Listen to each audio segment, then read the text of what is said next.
Bom dia, não. Boa tarde a todos, só não é boa noite. Boa tarde a todos e todas.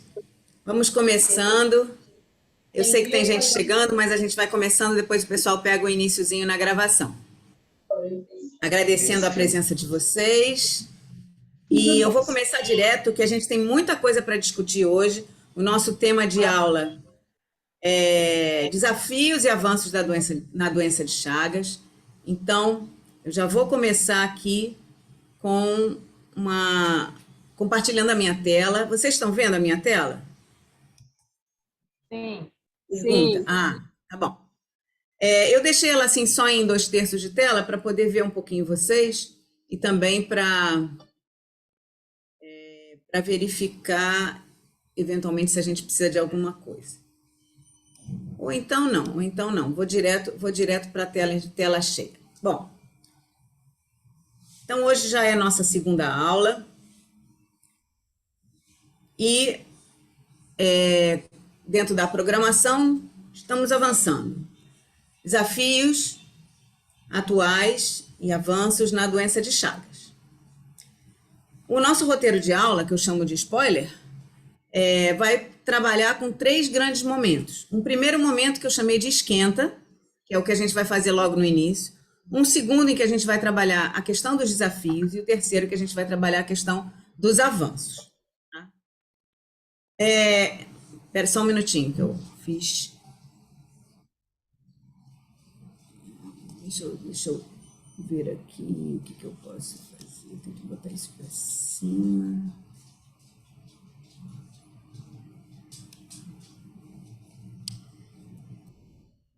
Então, nossa primeira atividade, que eu chamei de esquenta, vai ser uma modelagem em 5 dimensões, tá?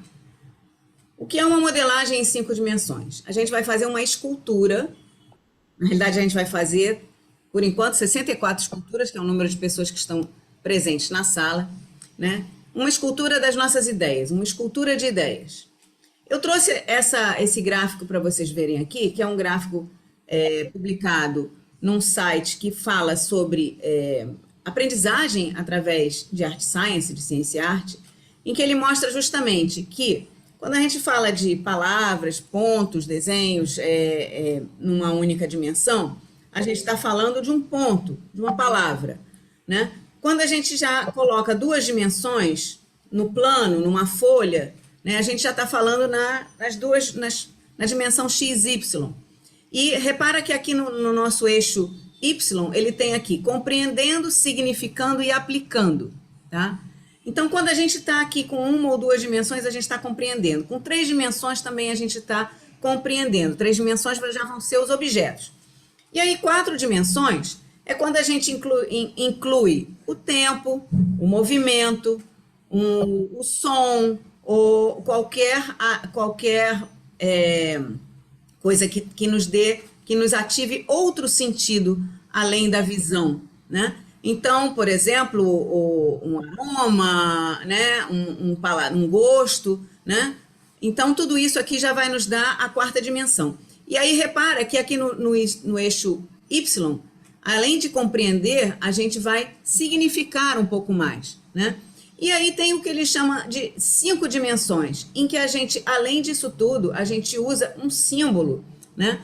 A gente transforma uma coisa atribuindo a essa coisa um determinado símbolo. Por exemplo, eu posso dizer, não sei se vocês estão vendo aqui a minha câmera, eu acho que sim, não sei, vamos ver se vocês estão vendo a minha câmera. Eu posso dizer que isso aqui, que é uma fruta de madeira, não é necessariamente uma fruta de madeira, pode ser pode representar uma bola de futebol. Então, claro que eu não mudei ela numa bola de futebol, mas eu defini que ela vai simbolizar, representar uma determinada coisa. Então, quando a gente usa representações, a gente está usando símbolos, e aí não só o significado aumenta, como a aplicação aumenta. E aí vocês estão vendo aqui do lado esquerdo uma foto de um grupo que montou uma escultura. O grupo todo montou uma escultura. Montou em cima de uma placa de isopor, mas a gente pode montar uma escultura em qualquer coisa. Em cima de um envelope, em cima de uma de uma bandeja, em cima de qualquer coisa. Eu estou tirando as coisas que estão em cima da minha mesa aqui de casa, tá? Então, o que a gente vai fazer? Ao trabalhar a modelagem 5D, e eu tô colocando isso porque a gente está exercitando as ideias de vocês, tá? Ao trabalhar a modelagem 5D, a gente vai fazer um exercício que está aqui o meu passo a passo. Primeiro, a gente vai pegar uma pergunta através da qual a gente vai pensar numa resposta, visualizar essa resposta na nossa cabeça, escolher determinados materiais, que aí eu vou pedir para vocês escolherem o que tem em volta de vocês, né? Pode também desenhar, pode também pintar, o que vocês tiverem à mão, né? Mas pode também ser um objeto, como, por exemplo, eu peguei esse objeto que estava aqui à minha mão, eu peguei esse objeto que está à minha mão. Então, objetos também são coisas que a gente vai poder usar. Ou bilhetinho, ou qualquer coisa que você queira usar, né? A gente vai fazer, então, uma instalação, uma composição artística. Não está nos preocupando agora beleza, estética, nada disso. Está nos preocupando só o processo.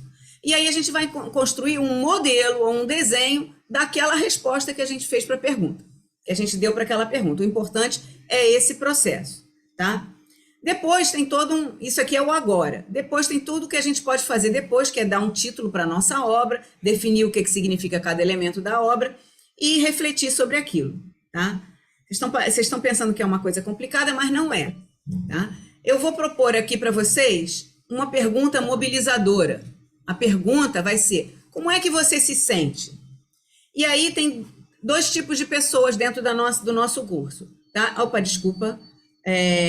2 tipos de pessoas. Pessoas que são portadores de doença de Chagas, ou que são familiares, ou que são amigos de alguém que tem doença de Chagas. Então, a pergunta é: como você se sente vivendo com Chagas?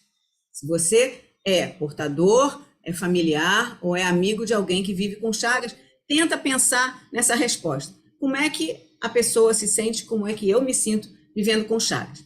Agora, se você é uma pessoa que é profissional de saúde, profissional da educação, profissional da cultura, e que está abordando essa problemática aqui no curso com a gente, a pergunta para você é: como é que você se sente abordando essa problemática de Chagas? Tá? Então, eu vou dar agora, nós estamos, são 17h13, tá? Nós vamos até às 17h18, eu vou dar 18 e 28, eu vou dar exatamente 15 minutos, por isso que está esse reloginho aqui, para vocês improvisarem, pensarem uma escultura 5D que represente a sua resposta.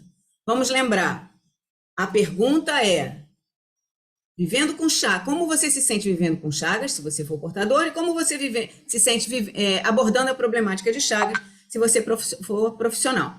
Então, daqui a pouco, quando for 5h28, a gente retoma e eu vou pedir 3 relatos de como foi essa experiência para vocês aqui na aula, tá? E depois vocês vão fotografar o que vocês fizeram e mandar no grupo Zap de vocês, tá? Para a gente poder ter todos os relatos. A gente está com 78 pessoas em sala, em tese eu vou ter pelo menos 78 relatos e mais as pessoas que vão estar entrando atrasadas, tá? Então, gente, pode começar. A pergunta é: como você se sente abordando a problemática de Chagas? Ou como você se sente vivendo com Chagas? E o passo a passo é esse: pensa na resposta, visualiza essa resposta na sua cabeça, escolhe materiais para representar essa resposta, usando tudo que você tiver à mão, e constrói um modelo dessa resposta, um modelo 5D. Tá? Lembrando que o modelo vai ter sempre essas 5 dimensões. A dimensão da nossa palavra, ou do nosso ponto, ou do nosso risco, né? A imagem que você escreve, que você desenha, que você pega de alguma coisa, os objetos no ponto de vista 3D, algum movimento, algum tempo, algum perfume, algum aroma, alguma proposta que envolva uma 4ª dimensão, e a dimensão simbólica. Tá? Não pensem nas 4 dimensões, só pensem na resposta. Estou dizendo que vocês podem usar qualquer coisa. Bom, vou deixar aqui no passo a passo. E agora eu vou aguardar. É hora de vocês trabalharem. Esse curso não é um curso que bota vocês para trabalharem mais do que eu.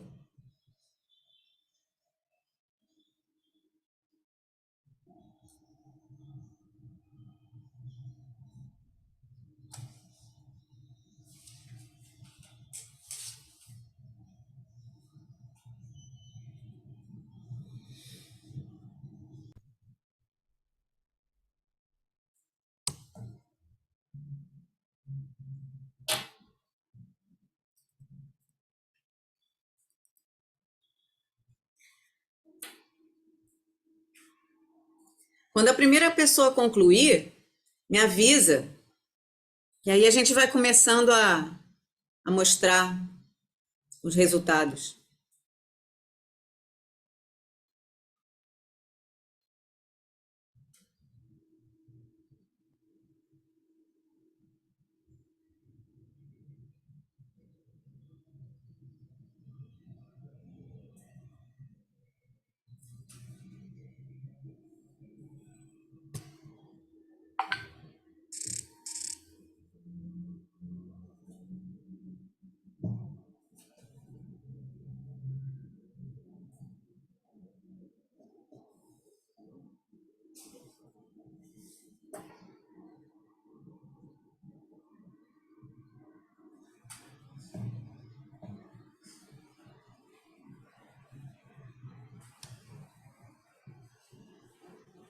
Hamilton já concluiu. Hamilton é de... Hamilton. Se quiser ligar o microfone e comentar aqui comigo.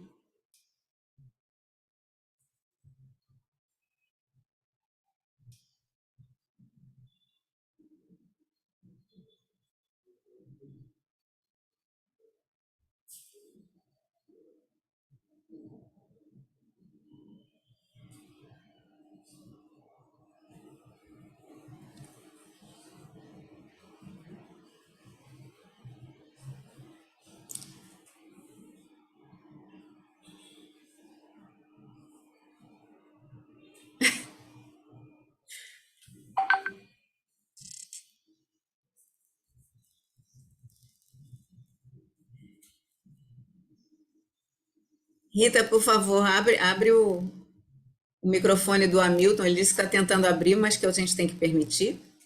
Só um momentinho.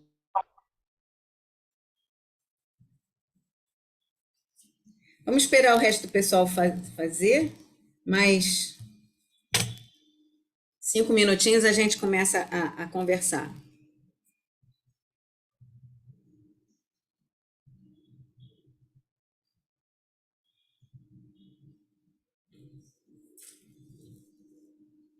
Beleza, agora eu já consigo falar.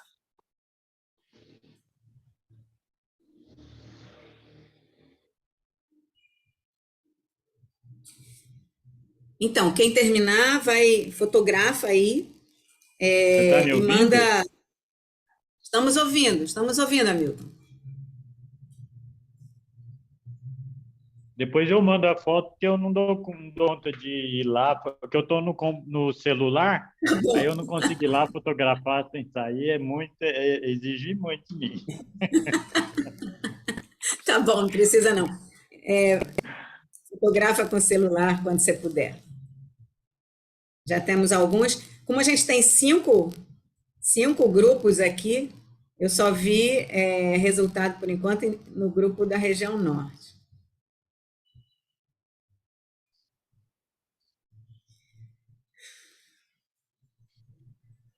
Mas eu falei 15 minutos, vou dar 15 minutos.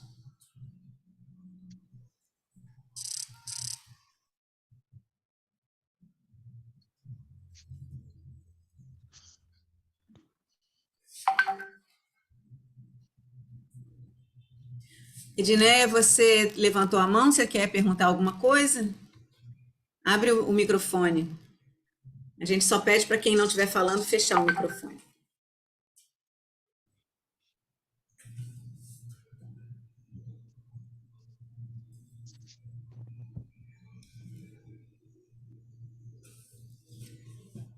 Aqui no chat, a Rita colocou que quem ainda não entrou no grupo WhatsApp tem o link para entrar. É um grupo por região. Então, se você é da região norte, entra no grupo da região norte. E assim por diante.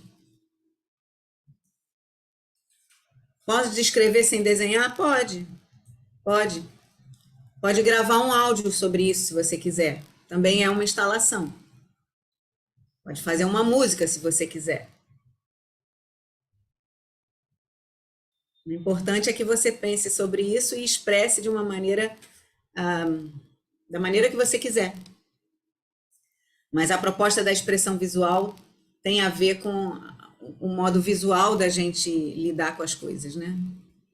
Quando a gente faz esse exercício com grupos de cegos, a expressão é diferente. Ela é visual tátil, né? Ou visual sonora. Enfim. Tudo pode.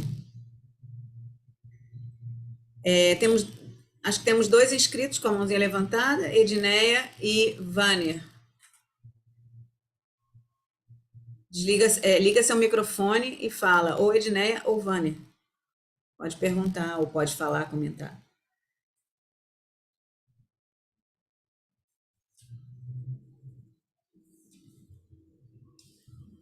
Mais 3 minutinhos.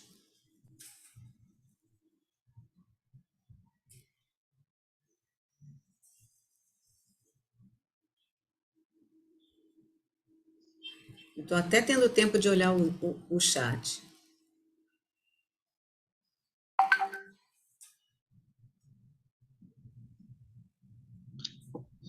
Oi, boa tarde. Me chamo Ana Lemos, que sou da região de Norte, né, Redenção, Pará. Eu fiz um desenho de a pessoa que encontra que tem a doença de Chagas é o meu tio, que mora no Maranhão. O desenho que eu fiz representa mais esse local onde ele mora. Tem bastante coco-babaçu, muitas casas pau-a-pique. Foi mais ou menos essa temática que eu desenhei. Eu fiz um desenho de uma figura de um homem para representar ele. Muito bem. Muito bem. Então, você respondeu a primeira pergunta, né, no Vivendo com Chagas. Eu vou passar aqui, voltar aqui. Quem já acabou, vai seguindo esses outros itens do passo a passo, né? Você pensa em descrever o modelo, assim como o Aner descreveu, e pensa num título para o seu desenho, ou um título para a sua obra, para a sua escultura. Tá?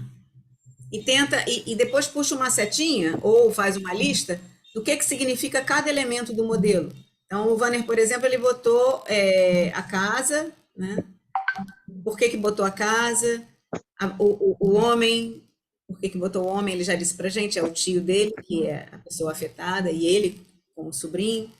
Então, quem já acabou pode ir pensando nesses outros passos, tá? Sobre esse modelo, ou esse desenho, de acordo com o que vocês fizeram, o que significa cada elemento, e um título da obra. Posso descrever o meu? Pode. Então, Quem está falando?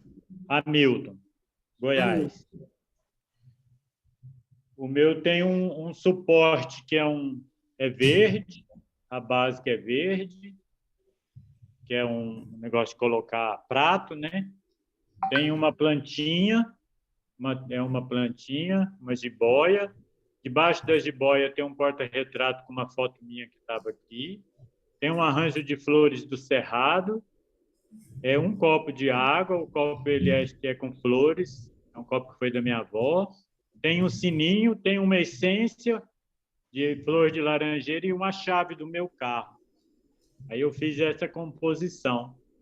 Eu sou profissional da saúde, então a ideia partiu do conforto que eu estou tendo de fazer um curso onde eu tinha tabu por começar a estudar uma doença, não gostar da doença, mas a metodologia criativa, e eu sou arteterapeuta, fiquei confortável, então estou debaixo dessa árvore, está muito agradável. Era uma expectativa e está sendo muito agradável ontem e hoje. A água simboliza a fonte, é uma fonte nova que eu estou bebendo. O sininho, que eu gosto mais de sino, as flores do cerrado e a essência, que é essencial aprender sobre Chagas para o atual trabalho que eu faço com comunidades quilombola calunga. Perfeito, Hamilton. Olha, a gente conseguiu visualizar a sua obra mesmo sem você mandar a fotografia dela, porque você descreveu super bem a obra e os elementos, o que simboliza. Vamos dar a palavra para quem já está inscrito aqui agora. Bom, agora a gente vai quem quiser ir fazendo, pode ir fazendo, mas a gente vai retomar a aula. Rita, pode ir gravando. Eu acho que Será que a gente não estava gravando quando o Hamilton falou? Estávamos gravando já. Ah, que bom, obrigada. Ah, quem está falando? Rosana, Rosana Borges. isso. Boa tarde. Então, eu não sei desenhar não, tá? Como um amigo descreveu, eu consegui entender o que ele falou, eu fiz igual desenhinho de criança. Mas eu coloquei que eu me desenhei como eu, né? Vamos dizer assim, a perita no saber em relação a Chagas. Eu desenhei um auscultador, como se fosse um doutor naquele saber da doença de Chagas, abordando, porque eu sou agente de endemias, as pessoas na rua, né? Batendo na casa. Desenhei um moço e a sua filha, e a casinha no alto de pau a pique. Mas não, isso eu desenhei aqui, mas não sei se vai aparecer no desenho. Então, eu estou orientando, passando o que eu sei para eles terem os cuidados, né? Com a casa que eles têm no momento, né? Que eles têm que sempre estar bem limpinha, arrumada. Estou passando para eles o que eu sei, entendeu? Como detentora do saber, eu estou orientando o que eles devem fazer para prevenir a doença de Chagas, para eles não virem a ficar acamados ou doentes por causa dela, né? Você é agente de vigilância, agente comunitária? Sou agente de combate às endemias. Agente de combate à endemia, tá? É que em cada lugar é de um... Então, eu me desenhei assim, eu com uma prancheta na mão, um auscultador, né, para dizer que eu sou tipo um doutor naquilo que eu estou falando para ele, orientando a filha e o pai, né, em relação à casa e o local onde eles moram, o cuidado que eles têm que ter com a saúde deles em relação à doença de Chagas, que eles estão vulneráveis a ela. Bom. Obrigada, então, Rosana. Você fez a resposta justamente para a segunda pergunta, né? Mais alguém que tenha feito a primeira pergunta? Porque na primeira pergunta foi o Vanner que desenhou o seu tio e a casa dele, né? A gente não está vendo os desenhos de vocês. Se vocês puderem mostrar, abrir a câmera e mostrar, ia ser bacana. Senão, de qualquer maneira, a gente vai ver depois quando vocês fotografarem. E amanhã eu trago a composição dos nossos desenhos completos, tá bom? É Débora que quer falar? Não sei quem é que está falando. Quero. Pode ser. Eu desenhei um coração de curativos. Qual pergunta? A primeira ou a segunda? Deixa eu ver se dá para ver. Fechou o teu? A gente está com um barulho muito ruim, Débora. Você deve estar com o celular e o telefone ligado ao mesmo tempo. Então, isso atrapalha o som. Melhorou. Eu desenhei um coração cheio de curativos, né? De band-aid. Que para mim remete. Porque para mim, quando fala em doença de Chagas, eu sempre me lembro de coração, né? Assim, eu sempre ouvi dizer essas questões de coração, porque o coração incha, fica grande. Então, sempre me lembra. Eu nunca tive caso na família, mas eu sempre ouvi isso, né? Dos conhecidos. E como é uma doença que, quando o coração fica doente, ele não sara por completo, né? Volta e meia ele vai ter que estar cuidando, tratando, então isso me veio à mente. E eu desenhei. Muito bem. Não tem problema, a gente dá só 15 minutos, desenhar também faz parte de criar essa escultura de ideias, só que você ainda está no nível plano, né? Mas você está colocando o simbolismo, você botou o coração, botou os curativos, você está explicando para a gente o que está simbolizando cada coisa, né? Lembrando que o 5D é aquele que vai até o simbólico, mas você tem a quarta dimensão aí, que é a memória. Você está se lembrando de coisas ali, então o tempo, a memória do tempo, você também está trabalhando no seu desenho, né? Alguém quer mais fazer mais um relato e a gente vai retomar a aula? Eu sei que todos devem estar com vontade de contar, mas a gente vai trocar essas experiências amanhã, quando a gente tiver a composição das fotos que vocês mandarem. Alguém que queira mais falar? Ou na primeira pergunta, como você se sente vivendo com Chagas ou abordando a problemática de Chagas?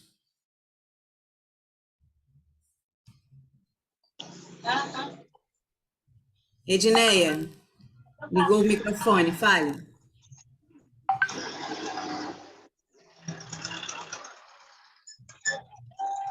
Não, ela não está falando, acho que ela está saindo de casa. Vamos mutar o seu microfone. Rosana já falou? Janilma, quer falar? Vem, tá lá no quarto de cima. Rita, por favor, muta a Edneia, que eu não consigo fazer isso daqui. Janilma, você quer falar? Que levantou a mão? E Conceição também levantou a mão. Vamos ouvir vocês duas. Tem que ligar o microfone.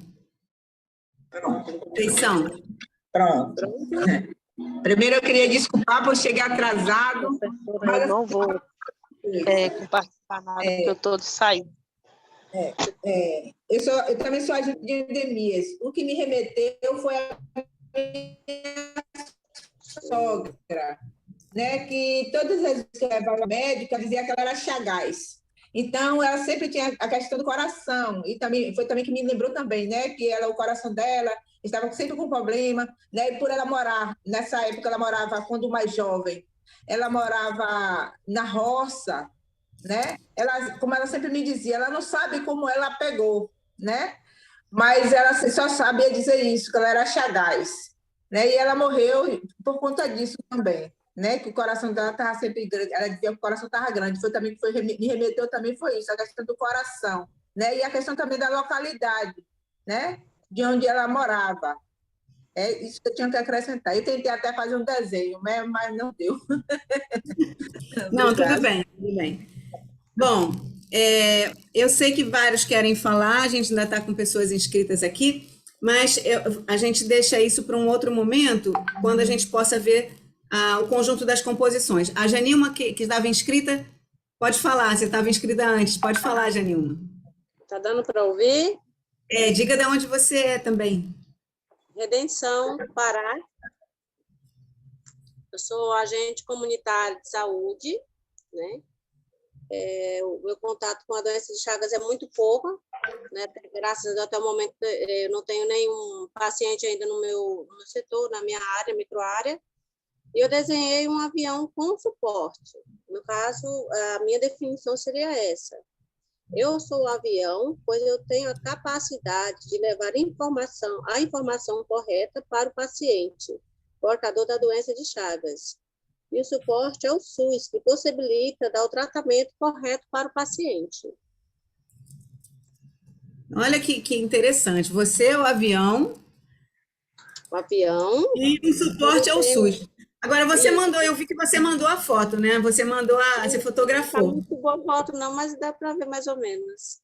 Não, mas deu para entender, deu para entender. Então, gente, olha só. Olha só, ela pegou um copo, que foi o suporte, e fez um avião de dobradura e colou o avião em cima do copo. Ela fez uma escultura completa, né? E já descreveu para a gente a escultura. Não esqueçam, tem que dar o título da obra, tá? O título da obra vocês têm que pensar e dar para a gente. Bom, nós vamos seguir, então, tá? Agora, e eu vou fazer mais uma pergunta para vocês, e aí vocês podem escrever ou no chat, ou no chat aqui da aula, ou então no nosso grupo Zap. Para você, qual é o maior desafio que o SUS enfrenta relativamente à doença de Chagas? Qual é o desafio que vocês acham que é maior para cada um de vocês? E aí, como é uma resposta apenas, né? Uma palavra, uma frase, aí a gente vai ter um minutinho só e eu vou anotar as frases que vocês... 10 frases, os 10 primeiros desafios que vocês disserem. Se quiserem, podem ir falando. Deixa eu ver se eu vejo o chat aqui. Ó, já tem tempo de diagnóstico, diagnóstico precoce, desinformação.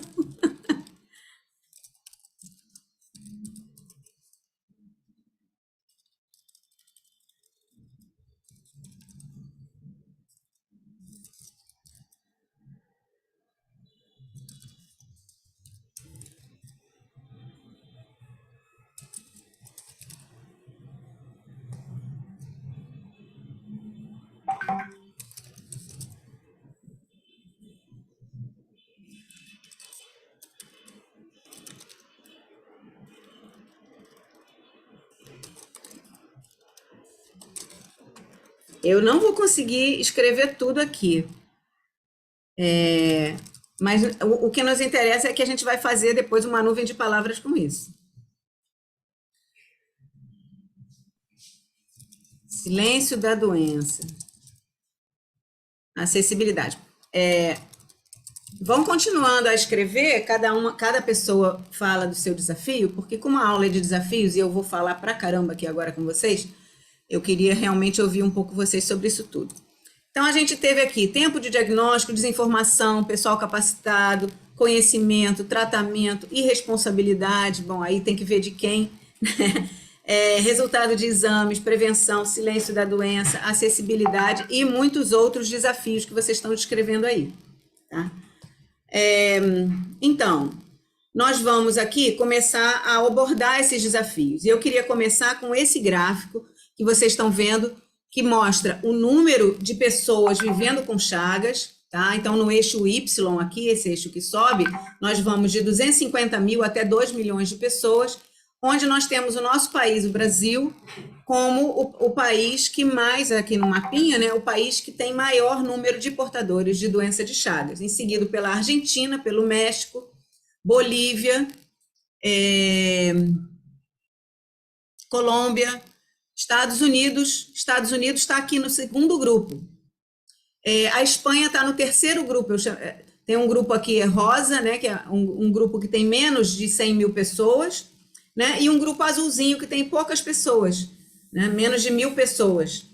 E aí, mas veja quantos países estão atingidos pela doença de Chagas nesse nosso mapa, né? E qual é a dimensão? Evidentemente que o Brasil, sendo o país que tem maior número de portadores, deveria ser o país que mais aporta conhecimento, que mais aporta experiência no cuidado dessas pessoas, né?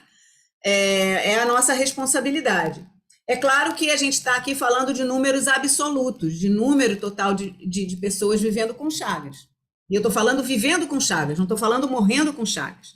Morrendo com Chagas é outro número, é outra taxa. A gente está falando aqui da prevalência, quantas estão vivendo com Chagas.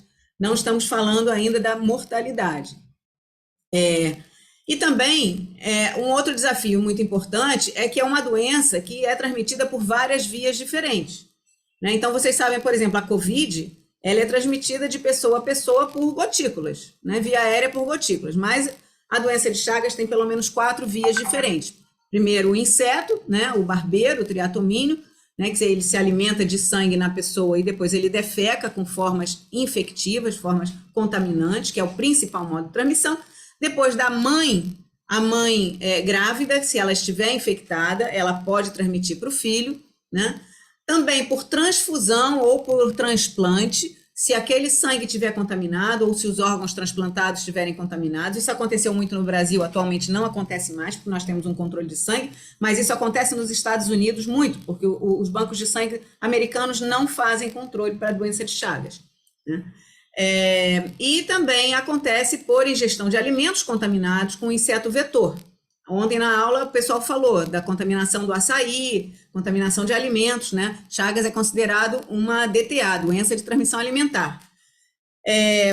E também pode acontecer de várias pessoas, de uma pessoa ser contaminada por mais de uma via. Se ela está numa área endêmica, ela pode ser contaminada pelo barbeiro, ela pode ser contaminada pela ingestão, né? E ela pode ser contaminada pela transmissão congênita. Olha que confusão, né? Dificilmente ela vai ser contaminada pela transfusão de sangue agora no nosso país, mas no Japão, por exemplo, as pessoas infectadas, muitas foram em transplantes de coração, transplante de fígado, transplante de rim, né? Porque o doador era um doador contaminado que não foi adequadamente triado, né? Esse aqui é um pôster do nosso Expresso Chagas, que fala justamente da epidemiologia. Ele é um pôster que foi desenhado pela Coalizão Chagas, que é uma organização mundial que trata do enfrentamento da doença de Chagas. Eu vou dar os detalhes para vocês verem, né? Então, ele começa aqui em cima, dizendo: Chagas tem tratamento. No mundo são mais de 6 milhões e Chagas tem tratamento, só que apenas 1%, menos de 1%, tem acesso ao tratamento. Então, um dos desafios que vocês falaram de tratamento está colocado nesse pôster também. E para mudar essa situação, as recomendações da Organização Mundial de Saúde precisam ser colocadas em prática. Então, esse pôster nos adverte, nos alerta que a Organização Mundial de Saúde já recomenda o tratamento, tá? O segundo grupo, aqui para baixo, então, aqui na lateral, fala que o diagnóstico, a atenção médica e o tratamento devem ser garantidos pelos serviços de atenção básica. Então, a gente está falando da atenção primária. E que 2 remédios são usados para tratar chagas, benzonidazol e difortimox. Benzonidazol é o tratamento de primeira escolha e o único disponível no Brasil, a não ser que a pessoa tenha alergia ou desenvolva alergia ao benzonidazol. E aí você pode solicitar à Organização Mundial de Saúde o Unifortimox, e a organização tem estoque para dar para a gente, tá?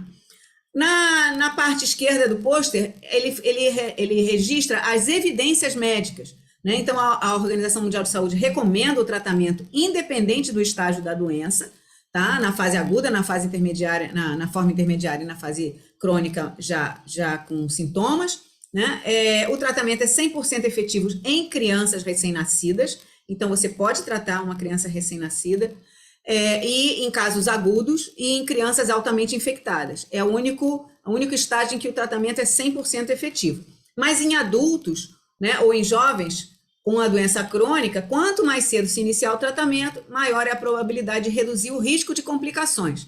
Então, essas são as evidências que atualmente a Organização Mundial de Saúde defende, tá? Muito bem. Aqui tem uma parte da nossa epidemiologia que que são os números, né? 6 milhões de pessoas afetadas, em torno de 30 milhões, isso era 35 há 2 anos atrás, 35 mil casos novos transmitidos por barbeiros no mundo, não é tanto no Brasil, mas no mundo, especialmente na América Central. A população em risco de contrair a doença, a população que vive em área que tem risco, que tem barbeiro, são 70 milhões de pessoas. O número estimado de mulheres infectadas no mundo é em torno de 1 milhão de pessoas, e atualmente existe um projeto justamente para tentar reduzir e evitar a transmissão a transmissão congênita, né?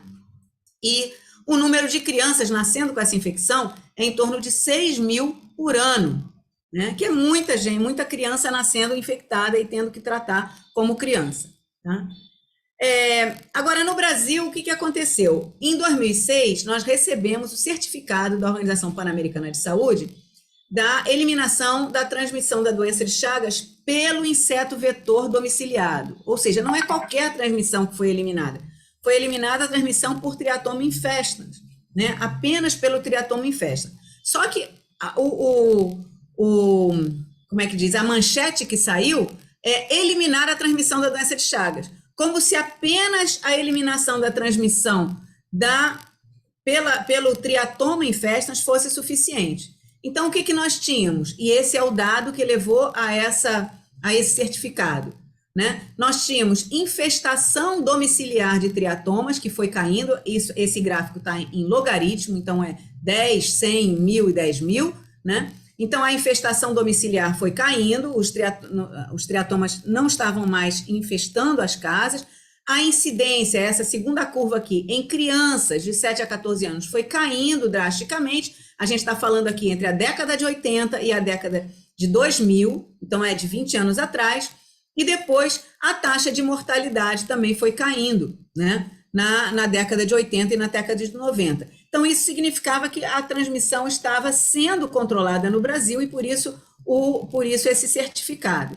E esse é o mapa de onde tinha Triatoma infestans. Em 89, 96, 99, 2005, 2008, ainda temos resíduos um pouquinho em alguns locais, mas é residual. Só que aí, o que acontece? Existem outras espécies que não o Triatoma infestans. Existe a transmissão peridomiciliar. Existe os barbeiros que são silvestres e que vêm para o peridomicílio. Então, as taxas de prevalência estão desatualizadas. Então, a gente tem falado que esse sucesso enorme que o SUS conseguiu no Brasil, ele pode ter um risco de retrocesso, né? Então, é muito importante, justamente, aí nós temos vários agentes de combate a endemias, é muito importante que a gente consiga ter a vigilância entomológica, a vigilância dos barbeiros mantida, não pode deixar isso cair, né, de jeito nenhum. Esse é um encontro de barbeiros nas casas de 2014 a 2018. Lembra que eu mostrei um gráfico que ia até 2000. Olha quantos lugares, quantos municípios no Brasil que registraram barbeiros dentro dos domicílios ou no peridomicílio. Isso significa que a transmissão ainda pode ocorrer e ainda ocorre no Brasil. Não é uma transmissão epidêmica, não é um surto necessariamente, né? E aí o Ministério da Saúde, esse é a nossa tela de entrada no Ministério da Saúde, ele alerta que a situação epidemiológica da doença de Chagas é que o risco de transmissão vetorial persiste em função da existência de espécies de triatomíneos autóctones, ou seja, não só o triatoma infestans, que podem invadir, têm potencial de colonizar domicílios e peridomicílios, né? A presença de animais reservatórios, que podem manter um reservatório de Trypanosoma cruzi cada vez mais frequentes, próximos aos humanos, né? E a persistência de focos residuais do próprio triatoma infestans, especialmente no estado da Bahia. Nós temos aqui muita gente no curso que é da Bahia, depois eles podem comentar sobre isso. E eu quero chamar a atenção sobre o boletim epidemiológico que foi lançado este ano pelo Ministério da Saúde, que já fala de uma coisa muito importante. Então, isso foi lançado no dia 14 de abril de 2022. Todo ano, o nosso grupo técnico de Chagas, aqui a equipe de elaboração, a Maiá, né, a coordenação do Arnaldo Medeiros e da Cássia Fernandes, responsabilidade da Secretaria de Vigilância e Saúde. A equipe de elaboração tem a Maiara, o Milton Martins, o Orlando Souza, a Rafaela, a Suami, a Verusca. São pessoas que a gente conhece no dia a dia, porque elas estão sempre trabalhando conosco, são do Grupo Chagas, lá da SVS, né? Eles, esse ano, lançaram esse boletim, que é um dos maiores avanços que nós temos atualmente, e eu não vou falar dos avanços agora, eu vou falar da situação, né? Então, aqui no boletim eles dizem, a nossa prevalência é entre 1,9, ou seja, 2 a 4,5 milhões de pessoas no Brasil afetadas pela doença de Chagas, o que significa 1 a 2,5% da população. E isso varia muito de estado para estado, cidade para cidade. Ainda tem uma elevada carga de mortalidade, uma das 4 maiores causas de morte por doenças infecciosas e parasitárias, e, nos últimos 10 anos, 4.000 óbitos a cada ano no Brasil, como causa básica a doença de Chagas. Então, a doença de Chagas ainda está na agenda de atenção do Ministério da Saúde. E eles chamam a atenção aqui também de que a organização do SUS, a rede de atenção à saúde, tem na atenção básica o espaço estratégico para controle a partir de territórios singulares. Então, ele já fala da territorialização, da importância da gente trabalhar em cada território de modo diferente, de modo alinhado aos indicadores daquela região, né? E também chama a atenção para a atenção básica, porque antes a gente só sabia que a pessoa estava infectada porque ela ia doar sangue, e aí não era nas redes de hemocentro, né? que podiam diagnosticar e faziam uma referência, então, para hospitais e órgãos de referência, mas, principalmente, a gente só tinha informação através dos registros de casos já crônicos, de casos com sintomas importantes, né? E eles falam também dos aspectos relacionados aos processos de educação em saúde, envolvendo diferentes dimensões da vida, né? Porque as pessoas são frágeis e esses processos são frágeis, e eles são insuficientemente explorados pelo setor saúde, né? E um dos grandes desafios é saber quem são, onde estão e como estão essas pessoas acometidas por doença de Chagas. Eu não sei se vocês colocaram esse como um desafio, mas esse quem está colocando é o próprio Ministério da Saúde. E ele está refletindo um desafio colocado pela Organização Mundial de Saúde, tá? Bom, eu trouxe aqui os dados de 2015, que fazem uma previsão de estimativa da população brasileira até 2055, com a faixa etária na qual acontece a doença de Chagas, o tamanho da população, o percentual da população, o percentual de infecção, 1 a 2,4%, né, de pessoas infectadas, a estimativa de casos com forma digestiva e a estimativa de casos com forma cardíaca. Esse estudo é muito interessante porque ele nos diz, por exemplo, que até 2035, a gente ainda vai ter mais de 800.000 pessoas com forma cardíaca da doença de Chagas e mais de 2,5 milhões de pessoas infectadas. Então, a gente tem muito trabalho a fazer nos próximos anos, porque essas pessoas estão aqui precisando de identificação e de cuidado, tá?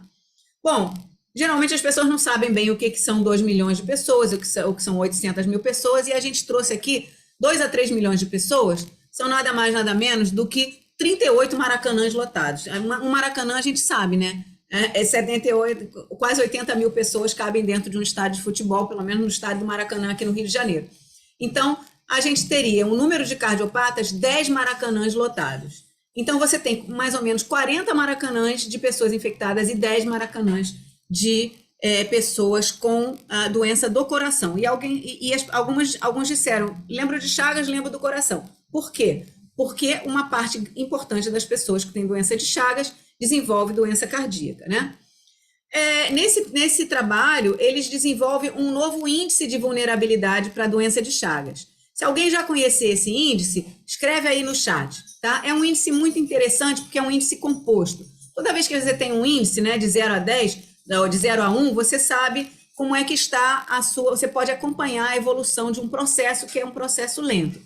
Esse índice de vulnerabilidade foi definido com 3 subindicadores, um subindicador de Chagas, um subindicador de sentinelas e um subindicador de acesso. O subindicador de Chagas, ele leva em consideração indicadores epidemiológicos diretamente relacionados à doença de Chagas. Número de barbeiros detectados, número de casos detectados e notificados, casos agudos, casos crônicos. Então, são indicadores epidemiológicos diretamente relacionados à doença de Chagas. Os indicadores sentinelas são indicadores relacionados a doenças ou agravos decorrentes da evolução da doença de Chagas. Então, por exemplo, a cardiopatia é um indicador sentinela, não é um indicador direto, né? E o acesso é um indicador relacionado ao acesso aos serviços de saúde, porque em vários locais o acesso é diferente de determinados locais, né? E aqui, então, eles colocam pesos diferentes para cada um desses componentes do subindicador. Eu não vou entrar nesse detalhe agora, só quero que vocês saibam que isso foi desenvolvido, né? Porque isso nos fala que a gente tem um subíndice de Chagas, um subíndice de sentinelas, um subíndice de acesso. E depois a gente tem uma composição geral do índice de vulnerabilidade. E olha o que eles encontraram. Quando eles colocam esse índice de vulnerabilidade total para a doença de Chagas crônica, levando em conta todos esses indicadores, o Brasil ele é muito diferente. O Brasil ele tem aqui, por exemplo, o estado de Goiás como o estado mais afetado, mais importante para a gente tratar, e eu fico contente que tenham muita gente de Goiás aqui no curso, né? Os estados do Sudeste e do Nordeste, porque a gente tem aqui São Paulo, né, Minas e Bahia, né, Sudeste e Nordeste, como estados que vêm logo em seguida, em número não é só em número, é em vulnerabilidade para doenças de Chagas crônicas. Então é muito importante que a gente tenha muita gente aqui de Minas, e a gente tem, da Bahia e de São Paulo a gente não tem, porque eles vão fazer depois um curso específico lá, né? Mas, e a gente depois continua com os demais estados. Então tem Tocantins, tem Piauí, tem Ceará, tem Rio Grande do Norte, Pernambuco. Então, todos os nossos estados, eles estão, de algum modo ou de outro, não tem nenhum estado que não tenha vulnerabilidade para a doença de Chagas crônica, tá? E ao saber da vulnerabilidade, a gente pode organizar o cuidado, né? Então, eles falam nesse texto, para que a doença de Chagas seja na sua condição crônica, bem como pelas características que tornaram a doença uma doença negligenciada, evidencia-se cada vez mais a vulnerabilidade de milhões de pessoas que não são reconhecidos facilmente pelo sistema de saúde. Eu gostei muito de alguém que disse assim, a invisibilidade da doença, né, lá nos nossos desafios. Além disso, o aumento da expectativa de vida, as pessoas estão vivendo mais, estão chegando à idade idosa mais rapidamente, vem exigindo mais a atenção dos profissionais de saúde, especialmente na atenção primária, né? E essas ações voltadas à atenção primária não apenas reduzem os gastos excessivos com consultas e exames, como garante um acompanhamento médico personalizado, permanente, que favoreçam uns desfechos clínicos melhores, as pessoas vivem melhor, podem viver melhor e oferecer melhor condição de cuidado, empoderando as pessoas a autogerenciarem a sua saúde. Isso é um desafio enorme. Como é que a pessoa vai autogerenciar a sua própria saúde? Né, isso já orientado pela atenção primária. Eu só trouxe isso porque está dentro do nosso desafio. E agora eu vou pedir para vocês escreverem aí no chat o que significa para vocês a expressão doença negligenciada. Vou abrir aqui o chat de novo e vou escrever também, tá? Então, estou aguardando vocês escreverem o que para vocês é uma doença negligenciada.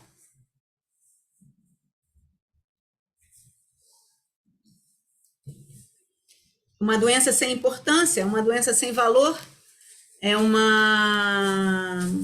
refere a descaso, né? Sem importância. Vou só anotar algumas, né? Sem valor, descaso, desleixo. Vão colocando aí, por favor.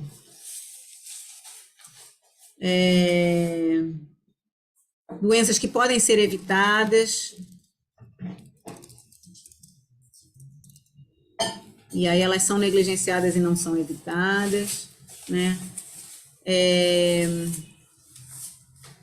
Aqui tem uma coisa de irresponsabilidades profissional. Eu vou parar aqui e vou pedir para vocês continuarem a escrever aí o que significa para vocês. E eu vou fazer, seguir aqui nos meus slides com... Deixa eu botar aqui, cadê?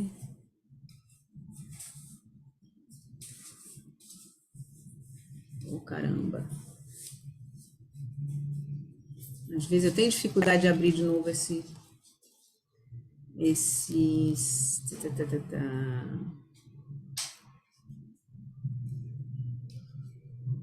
Peraí. Assim eu abro melhor.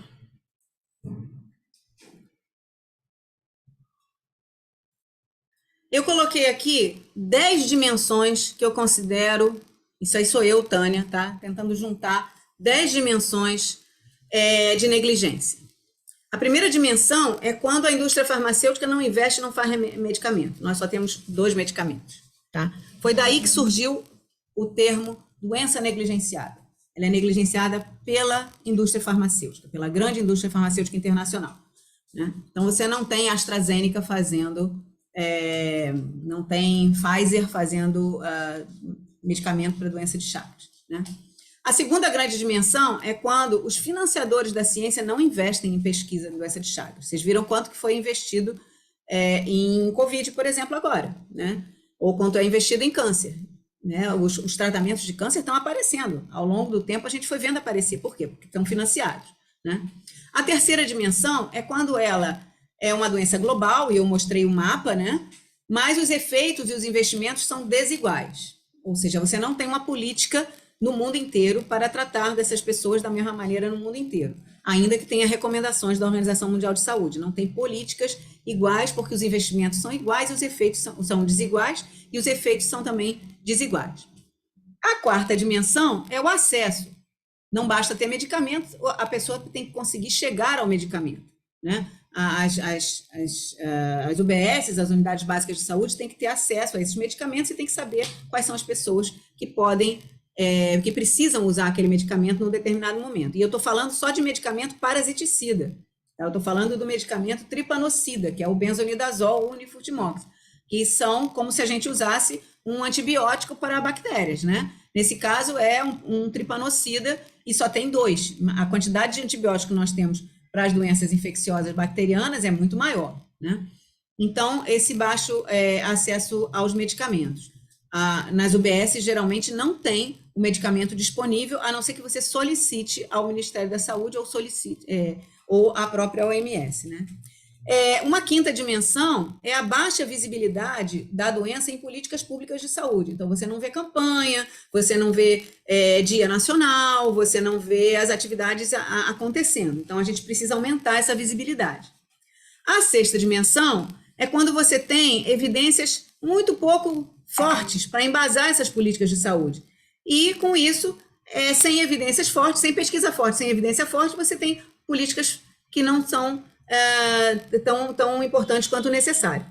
Depois você tem uma sétima dimensão, que é a comunicação, que os portadores ficam invisíveis e o foco maior é nos barbeiros, é nos vetores, né?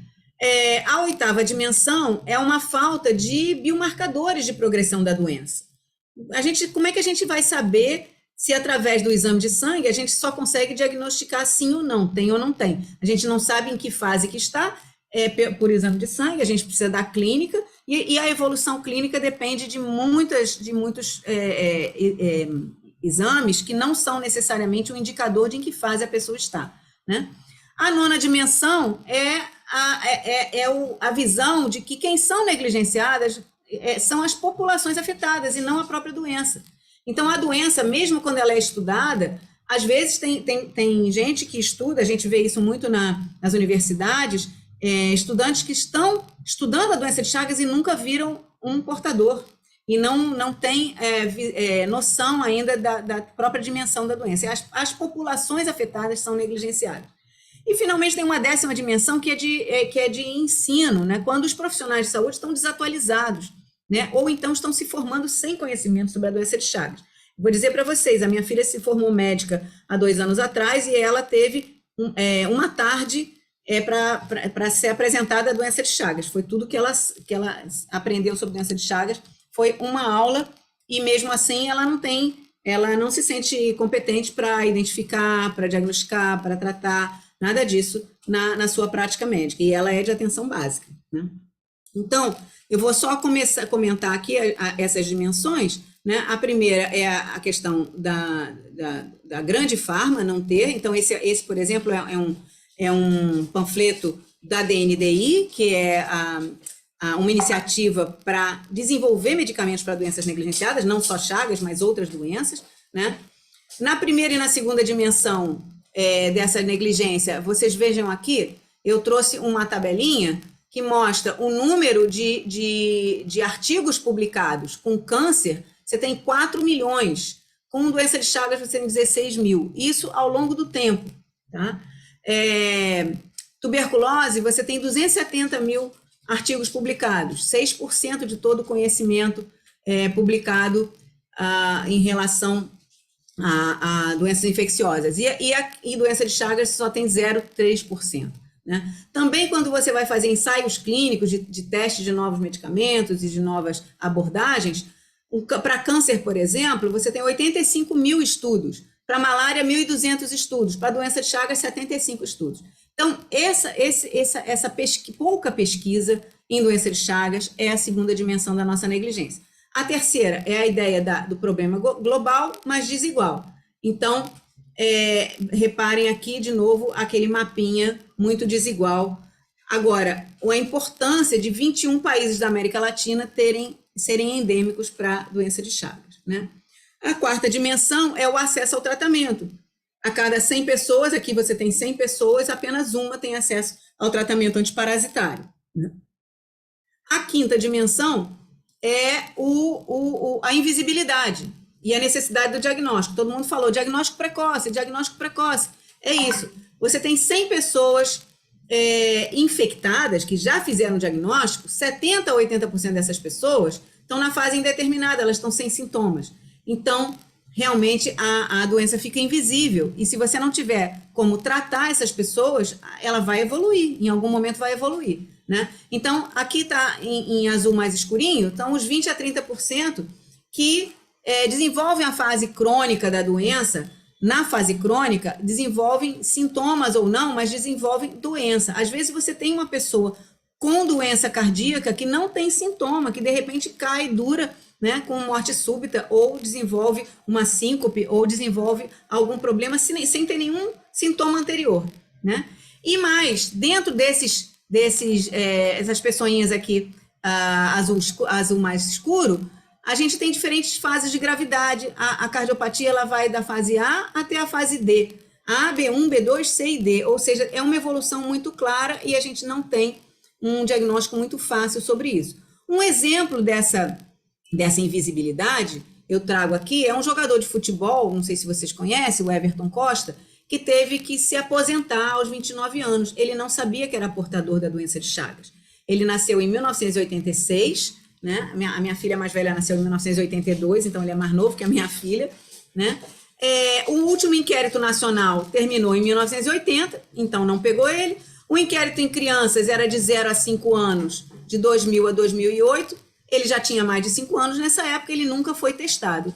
O teste do pezinho não detectava chagas. Agora, atualmente, se faz em alguns estados já um teste, né? Por exemplo, Goiás faz o teste da mamãe, né? E faz o teste do pezinho, fazendo rastreamento, né? É muito importante que o teste do pezinho venha fazer o rastreamento de chagas. Eu não sei se tem alguém do grupo de chagas aqui que depois possa falar sobre isso, mas até onde eu sei, isso ainda não é uma realidade no nosso país, né? Então, foi isso. Aconteceu isso com ele porque ele tem uma doença de Chagas, né? Ele precisou ser internado, precisou implantar um desfibrilador, era um super atleta. E aconteceu isso. Ele teve doença de Chagas, foi detectada na época que estava no Santos. E não foi repassado para as pessoas essa informação. Eu falei também da questão da necessidade de evidências robustas. Evidências são aquelas evidências geradas por pesquisa, né? Vocês já ouviram falar em ensaio randomizado, em meta-análise, né? Existem classes de recomendação de evidências, existem níveis de evidências. E nessa diretriz latino-americana que foi publicada em 2011, a gente tinha 159 recomendações nessa diretriz, que é só para cardiopatia, e nessas recomendações não tinha nenhum ensaio para pessoas, né? Ensaio em pessoas cardiopatas, não tinha nenhuma meta-análise robusta, né? Só tinham, tinham só 21 recomendações do nível de evidência B, né? E a maior parte das recomendações, 137 recomendações, era o nível de evidência C, ou seja, só a opinião de consenso de especialistas, sem ensaios específicos, sem testes específicos sobre isso, né? A sétima dimensão, quando você bota doença de Chagas na internet, o que vem como imagem? Parasita, barbeiro, parasita, um pouco de coração, e você quase não vê as pessoas. Menos de 15% das imagens trazem os portadores da doença de Chagas.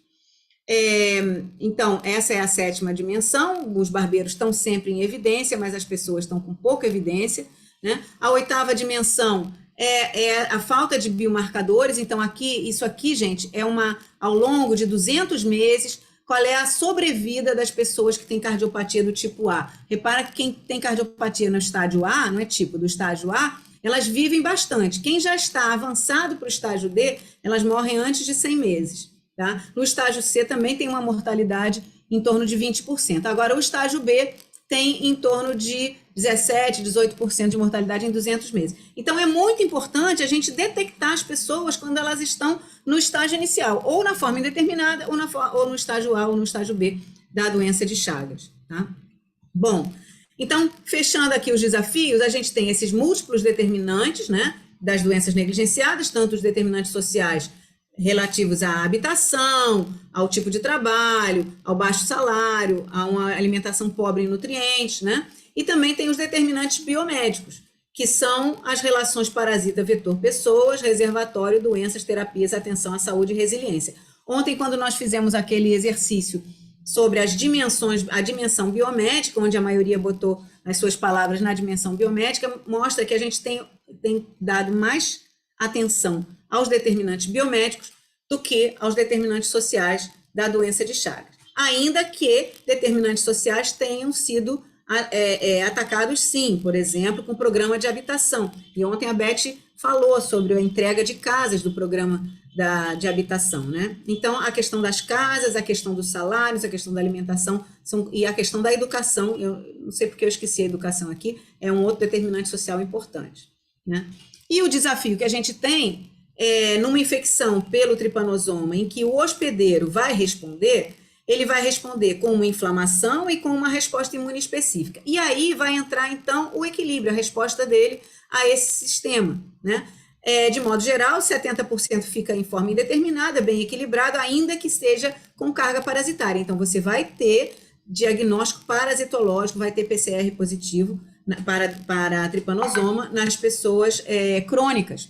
Mas você não tem 100% das pessoas crônicas porque o tripanosoma não circula o tempo todo. Então, você tem 40% das pessoas crônicas. Mesmo estando com sorologia positiva, ela às vezes está com a parasitemia negativa. Agora, a patologia, quando ela desenvolve ou a forma cardíaca ou a digestiva em 30% das pessoas, ela é o que mais nos preocupa, né? Porque ela é uma evolução constante da forma indeterminada para a forma cardíaca ou digestiva. Então, entender esse equilíbrio e manter as pessoas ou sem infecção, quando tratando com parasiticida, né, ou equilibradas na sua forma indeterminada, é muito importante. E aí os desafios são direito ao diagnóstico e ao tratamento, busca ativa para fazer o diagnóstico, inquérito de prevalência nacional para a gente atualizar esses dados e educação popular. E aí, se a gente perguntar o que a população sabe, a gente vai ver que a população tem os seus saberes, tem as suas crenças e seus conhecimentos sobre Chagas, né? Na Argentina, por exemplo, o barbeiro é o inseto da sorte, e ninguém mata barbeiro, na Bolívia também, né? Como o escaravelho lá no Egito. Meu filho está ouvindo a aula aqui do lado, o escaravelho no Egito, né? Então, a gente precisa falar sobre Chagas, precisa orientar a população sobre como se transmite, precisa ampliar o cuidado com os portadores, e um portador não é uma pessoa necessariamente doente. Uma pessoa doente é aquela lá no finalzinho, né? Nas formas B, C e D da doença de Chagas cardíaca. Então, o Expresso objetiva abordar tudo isso, né? Essa é a nossa ideia. E só para colocar alguma questão aqui relativa também à Covid, né? A Covid nos trouxe o termo pandemia. Doença de Chagas é uma pandemia ou é só uma endemia? Né? A doença de Chagas, no momento, ela não é declarada pela OMS como uma pandemia. Por quê? Porque ela não está crescendo. Ela está como endêmica em vários países, ela é global, ela é endêmica, mas ela não está crescendo, né? Então, vocês têm esses termos pandemia, que é o todo, epidemia, que é sobre, né, endemia, que fica dentro de muita gente, e sindemia, quando você tem várias coisas ao mesmo tempo concorrendo para um determinado agravo, né? Muito bem, eu falei do pandemônio, que era por causa da Covid. Esses são slides da minha aula de Covid sobre pandemia, sobre epidemia, endemia e sindemia. Eu trago porque a gente tem, na Covid, pandemia e sindemia, uma doença que se alastrou em escala mundial, em mais de 2 continentes, alastrando, né, crescendo, e que não depende de uma única causa, mas se desenvolve em sinergia com outras causas, como, por exemplo, a desigualdade social, né? E a endemia, que está presente numa área permanentemente, ao longo do tempo, durante muitos anos, numa população determinada. É o nosso caso aqui de Chagas. E uma epidemia que surge em determinados momentos. Aqui, alguns surtos epidêmicos podem acontecer, inclusive de Chagas. O Pará conhece bem esses surtos, Santa Catarina conheceu um surto epidêmico de Chagas por contaminação oral e outros estados também, né? Aqui são alguns exemplos de epidemias, e nós conhecemos dengue, chikungunya, zika. A obesidade é considerada uma epidemia em muitos países, né? O câncer de pulmão em mineiros, por exemplo, é considerado uma epidemia. A pandemia, aí a gente tem várias pandemias, a pandemia de HIV, a pandemia de varíola, ali ao longo da história, né, as várias pandemias de gripe, a pandemia de tuberculose e a pandemia de Covid. E aqui a gente tem as endemias, a fome é considerada uma endemia, a gente sabe disso, e no Brasil, infelizmente, a gente está com ela em crescente, né? A malária, a dengue, tuberculose e a doença de Chagas. E sindemias, a gente tem uma sindemia de obesidade, uma sindemia de desnutrição, uma sindemia de Covid, como muitos defendem, né? E mais, você pode passar de uma a outra, de uma epidemia para uma pandemia, de uma epidemia para uma endemia, uma sindemia, e assim vai. Eu trouxe esses conceitos porque são conceitos que a gente vem trabalhando muito na Covid, mas que é bom a gente conhecer para Chagas também, né? Agora, a última parte da aula tem a ver com os avanços. Então, agora eu queria que vocês colocassem no chat para vocês qual o maior avanço que se observa relativamente à doença de Chagas. E, de novo, eu vou abrir aqui o chat e vou colar dos avanços que vocês estão colocando. Olha, teste do pezinho master no particular já tem doença de Chagas. Obrigada pela informação, Letícia. Eu vou ver se meu neto, que acabou de nascer, que fez o teste, também fez isso aqui. Não que ele precise, porque a gente não tem história epidemiológica na família, mas para saber se o teste do pezinho dele tem. Então, os avanços. Vamos anotar aqui alguns avanços. O pessoal está dizendo... Opa! O pessoal está dizendo aqui... pesquisa, tratamento... Opa, peraí. Deixa eu... Para eu anotar, eu tenho que sair daqui. Só um instantinho. Eu vou pegar minhas anotações aqui. Chat. Então, estão falando de avanços, né? Eu vi aqui, eu vou pegar aleatoriamente aqui, tá? Alguns. Pesquisa, tratamentos, teste rápido. Isso é muito importante mesmo. Teste rápido não tinha até pouco tempo. Informação, rastreio.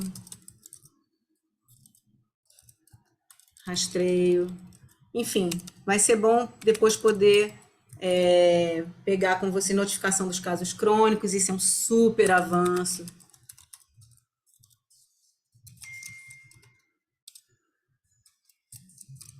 E eu vou seguir, por causa do horário, que a gente está um pouquinho atrasado, eu vou seguir, então, aqui. Vão colocando aí o que vocês consideram avanço, por favor. E eu vou seguir aqui, então, na nossa aula. E eu marquei aqui com um número azul, né? Alguns avanços que eu queria destacar aqui na aula com vocês. Eu acho que um avanço muito importante aconteceu em 2011, quando as associações de portadores do mundo inteiro se reuniram para criar uma federação internacional para lutar pelos direitos dos portadores. Então, você tem 111 anos que isso não existia, né? É muito importante. Eu destaquei aqui dois militantes da associação lá de Campinas, que foram os que nos ensinaram a fazer a associação aqui no Rio, né? Destaquei como um avanço essa mudança do paradigma, uma mudança do discurso, de que Chagas não tinha tratamento, mas não, Chagas tem tratamento, né? Que Chagas não tinha cura, não, com Chagas se pode ver melhor. A gente não vai falar de cura, a gente vai falar de viver, vai falar de qualidade de vida, né? E o paradigma de Chagas mata? Mata também, mas a gente precisa diagnosticar e tratar para reduzir essa mortalidade. Realmente isso acontece muito, de se conseguir reduzir esse paradigma de que Chagas mata, Chagas não tem cura, Chagas não tem tratamento, Chagas tem tratamento, pode viver melhor e precisa diagnosticar e tratar. Então, aqui é o destaque que eu quero fazer sobre a voz dos pacientes, não só a organização, mas a voz. Isso é uma foto de 2015, quando nós reunimos portadores de doença de Chagas que são acompanhados lá na Fiocruz, aqui na Fiocruz, no Rio, né? E eles, pela primeira vez, tiveram uma reunião conjunta no nosso auditório, lotaram o auditório e ficaram falando sobre os seus problemas. Isso foi muito importante.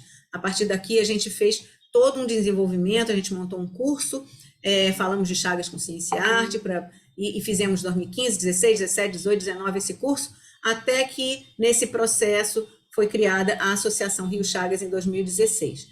E eu trago aqui duas fotos de portadores de doença de Chagas, uma em 1924, Carlos Chagas está aqui. Cadê Carlos Chagas?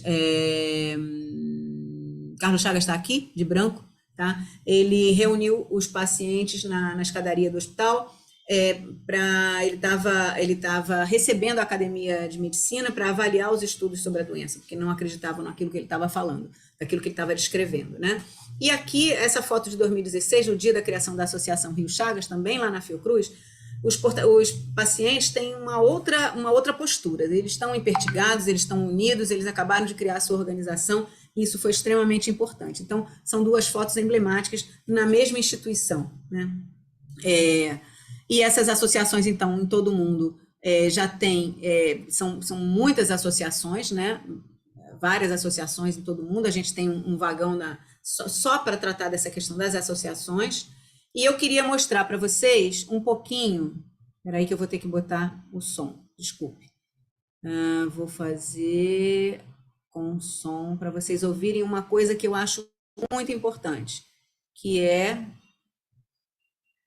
a voz do paciente no Congresso Nacional. Eu sou Nancy Dominga da Costa, portadora de doenças. Eu sou Nancy Dominga da Costa, portadora da doença Chagas com sequelas e presidente da Associação Rio Chagas no Rio de Janeiro. Eu vou ler um documento aqui que eu preparei.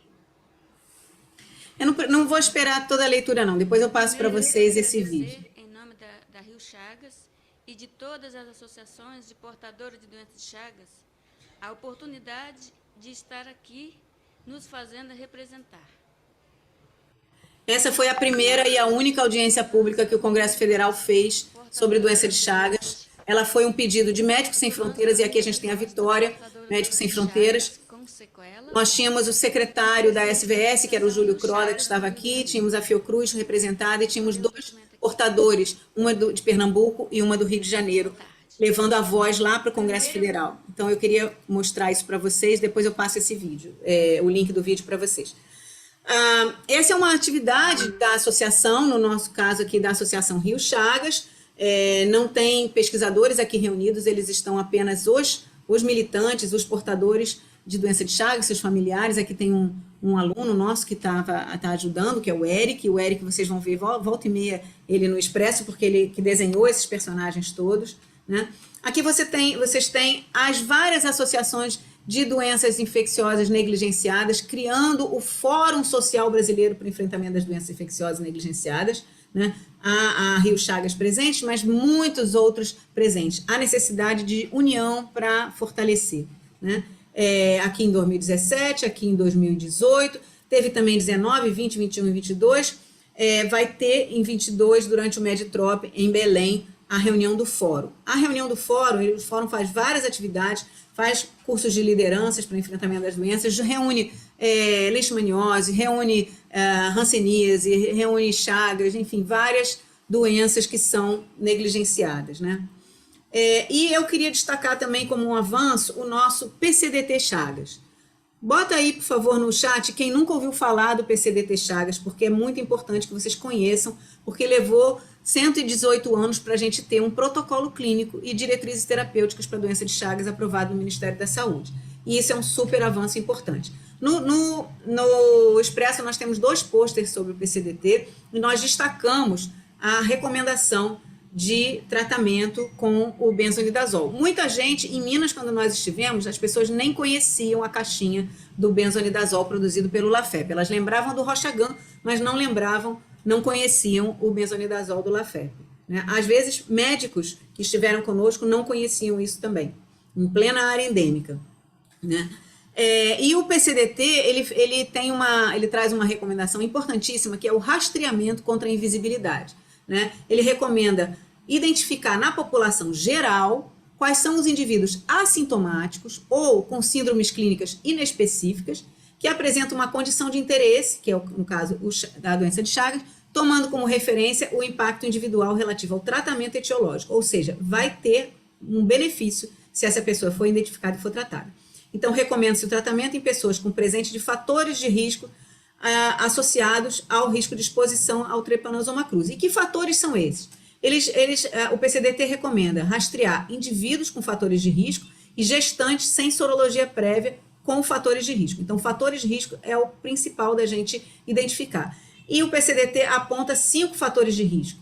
Primeiro, ter residido na infância ou residir em área com relato de presença de vetor transmissor da doença de Chagas ou com reservatórios animais, silvestres ou domésticos, com registro de infecção por Trypanosoma cruzi. Então, a pessoa pode estar em São Paulo, pode estar no Rio, pode estar em Belo Horizonte, mas se ela na infância residiu ou em área com vetor, ela é fator de risco, ela precisa ser triada, né, rastreada. Ter residido ou residir em habitação onde possa ter ocorrido o convívio com vetor transmissor. E às vezes não é só residir ou ter residido, é ter estado. Teve gente que se contaminou, uma jovem no México se contaminou durante um acampamento. Ela foi acampar, dormiu num local que tinha barbeiro, sem que ela soubesse, à noite ela foi picada e ela foi contaminada, né? Residir ou ser procedente de área com registro de transmissão ativa de cruzi ou histórico epidemiológico sugestivo da ocorrência da transmissão. Então, vocês vejam que isso aqui é bem difícil porque, como eu mostrei o mapa mostra transmissão ativa em vários locais, né? Ter realizado transfusão de sangue ou hemocomponentes antes de 92. Por que antes de 92? Ou seja, 30 anos atrás. Porque a partir de 92, todo o nosso sistema de transfusão ele é controlado. Então, a gente tem muito menos transfusão... Pedro, por favor. A gente tem muito menos transmissão por transfusão de sangue aqui no Brasil. e ter familiares ou pessoas do convívio habitual ou da sua rede social que tenham diagnóstico de doença de Chagas, ou, em especial, ser filho de pessoa, de mãe, com infecção comprovada por tripanosoma.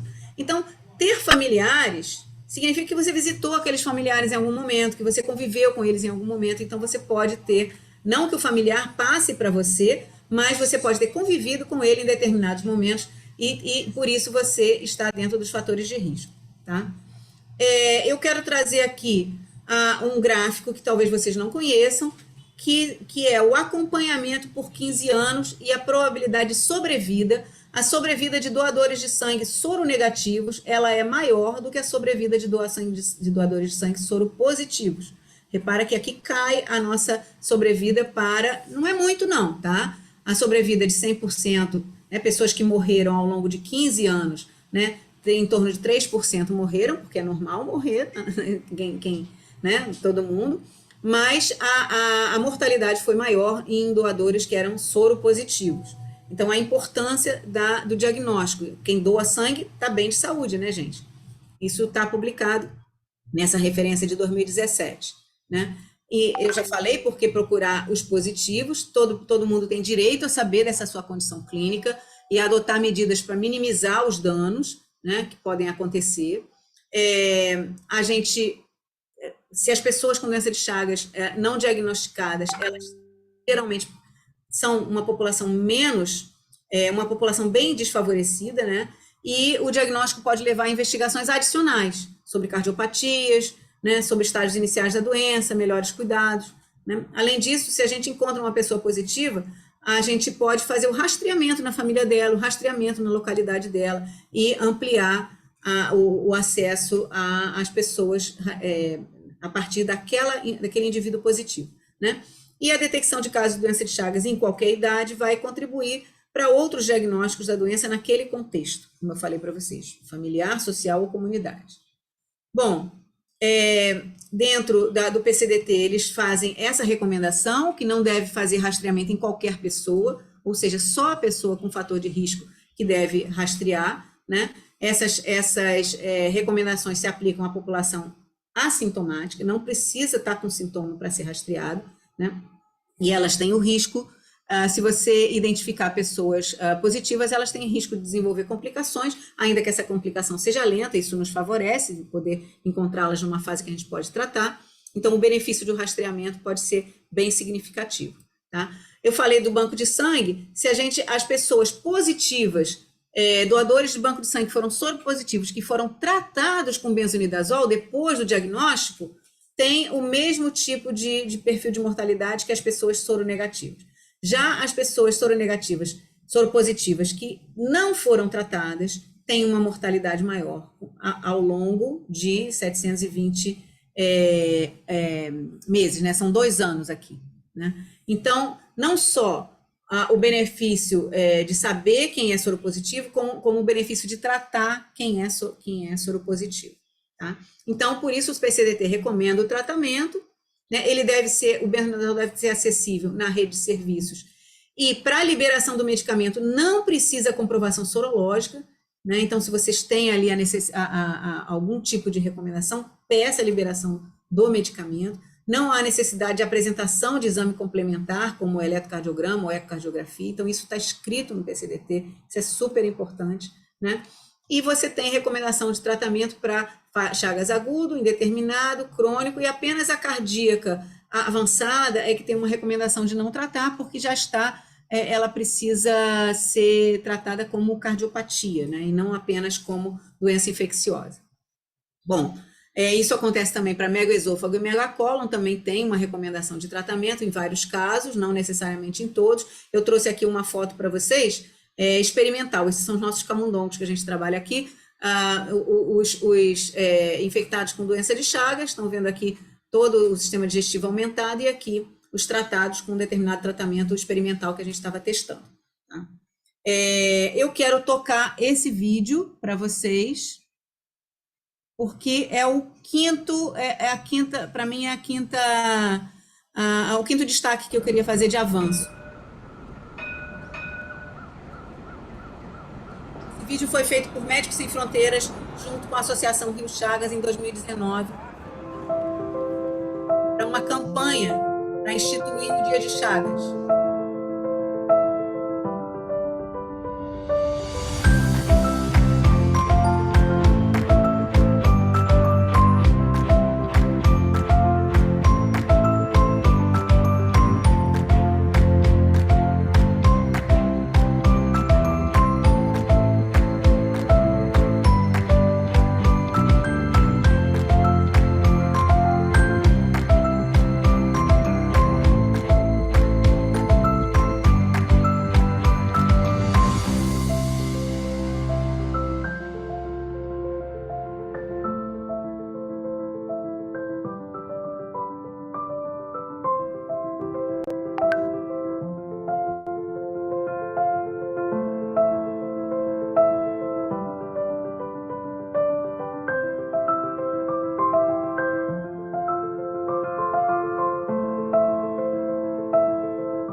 Sobre a doença de Chagas. Estamos falando a respeito de doença de Chagas, sobre a doença do barbeiro. Você conhece a doença de Chagas? Já ouvi falar. Tem o coração crescido, os órgãos crescidos. Eu acredito que não deve passar nada. Tem que atrapalhar. Com certeza. Se agrava mesmo, não precisa. Até transplante. E eu tenho coração grande.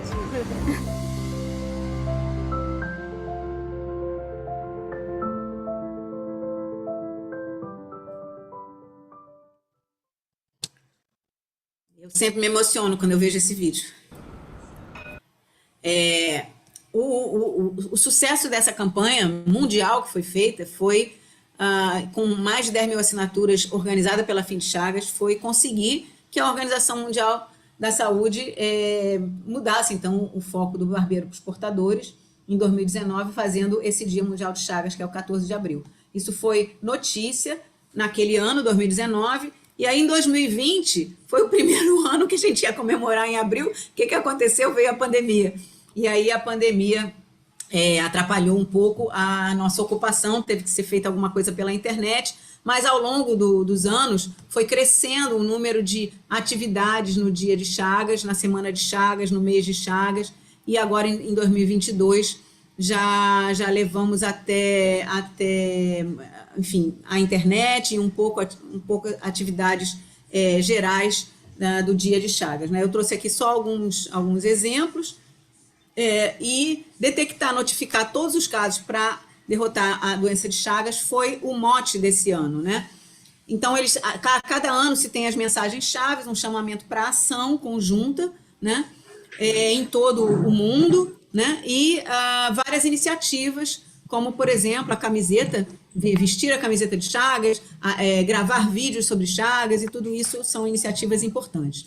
Isso tudo tem a ver com o compromisso, né, com as pessoas, para que se destinem esses resultados todos, de ações, de pesquisas e tudo mais. Então, aqui são 5 vídeos que vocês podem ter acesso à fala de portadores da doença de Chagas, mas, enquanto eles são pessoas comuns, eles são pouco ouvidos. De repente, você tem um vereador tendo doença de Chagas, um ministro da Saúde da Bolívia tendo doença de Chagas, um jogador de futebol tendo doença de Chagas. A gente precisa de pessoas que nos ajudem a ampliar as vozes sobre Chagas.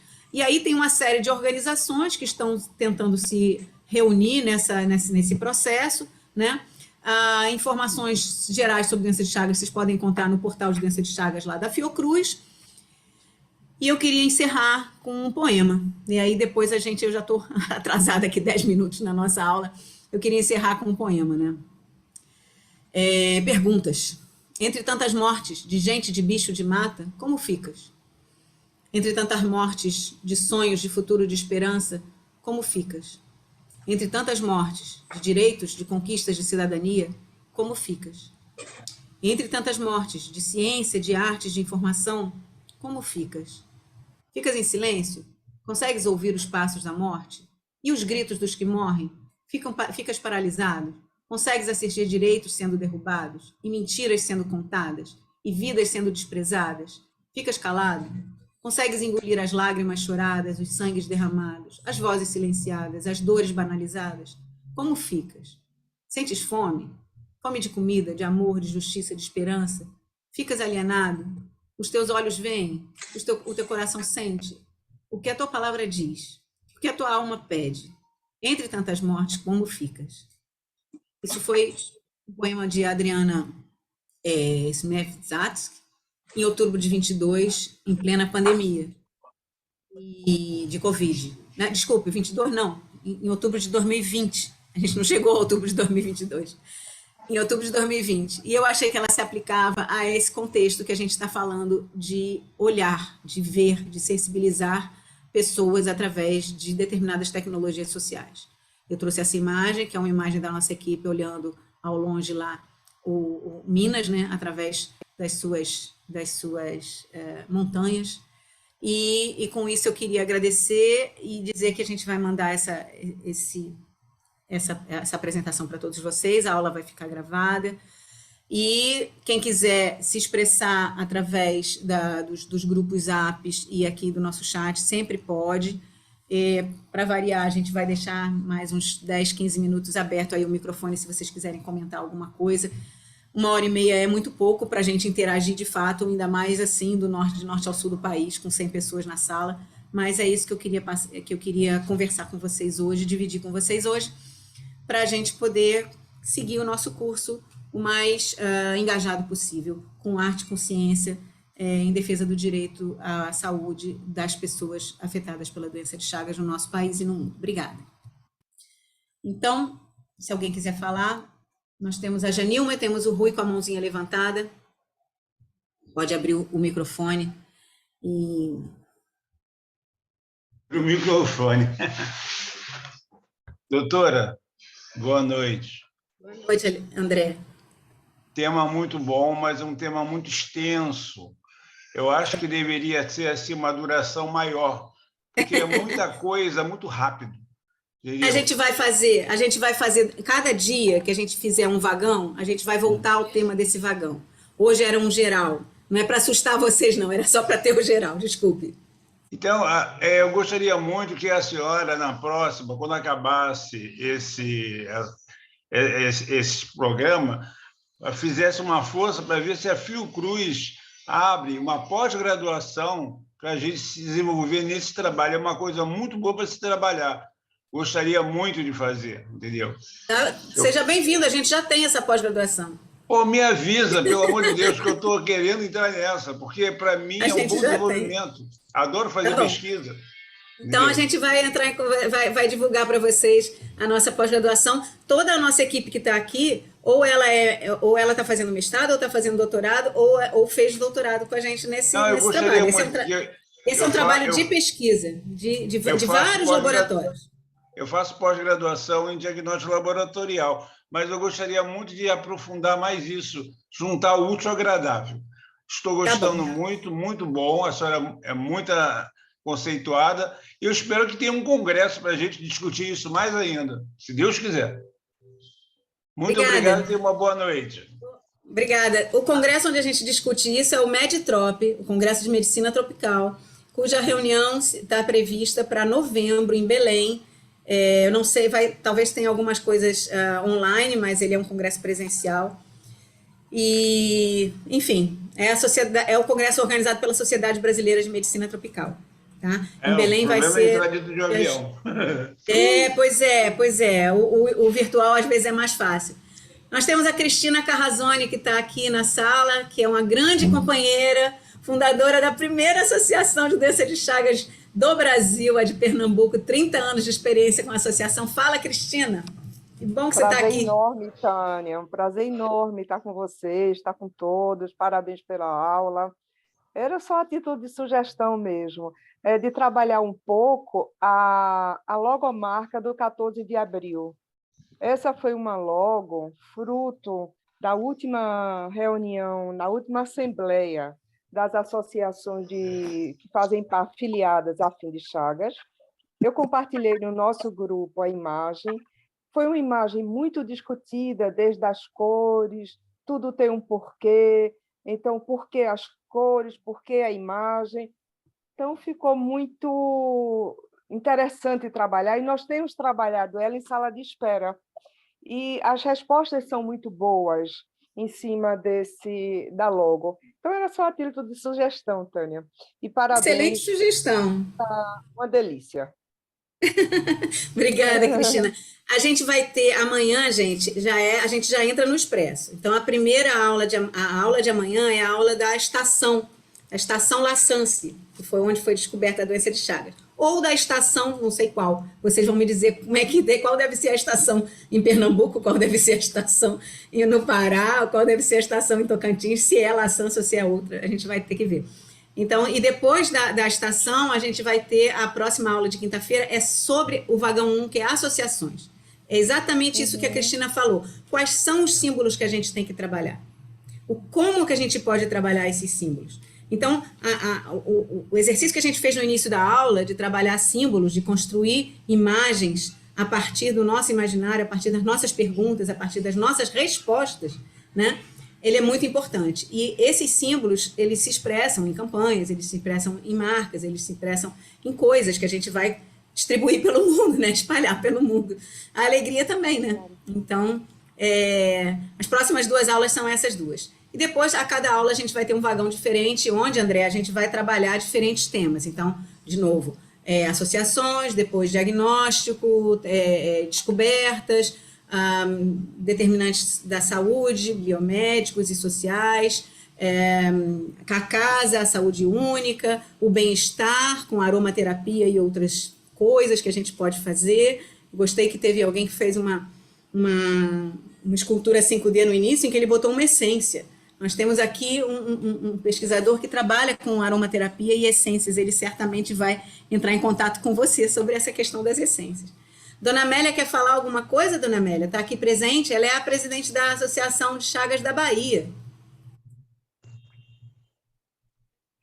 Cadê? Ajuda! Oi! Muito bom, muito bom.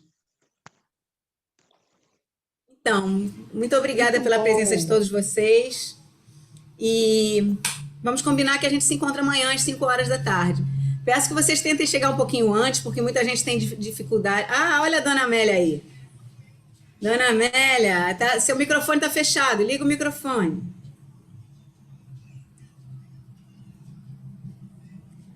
Essa é uma das batalhadoras de criação de associações. Seu microfone está fechado. A gente está vendo a senhora, mas não está lhe ouvindo. Meu pai, problema, estou sem ajuda, estou sem meus ajudantes.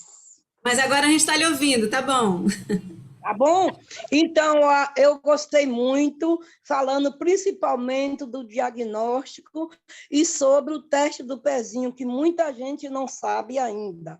Isso é muito importante ser ressaltado e lembrado, e para que todos peçam aos seus governantes que adquiram, porque tudo depende de quê? Das nossas secretarias de saúde, nossos secretários, para que introduzam no sistema SUS, em toda a região do Brasil, o teste do pezinho, porque são poucas as que têm esse teste. E parabéns, estarei, se Deus quiser, no Meditrop. Um abraço a todos, parabéns. Obrigada. Então, gente, olha, até amanhã.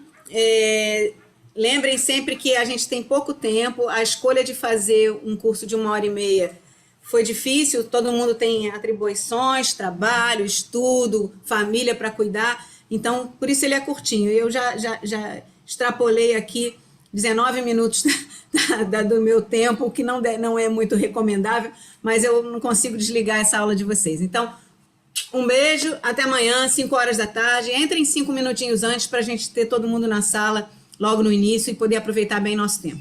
Um abraço, vamos desligar.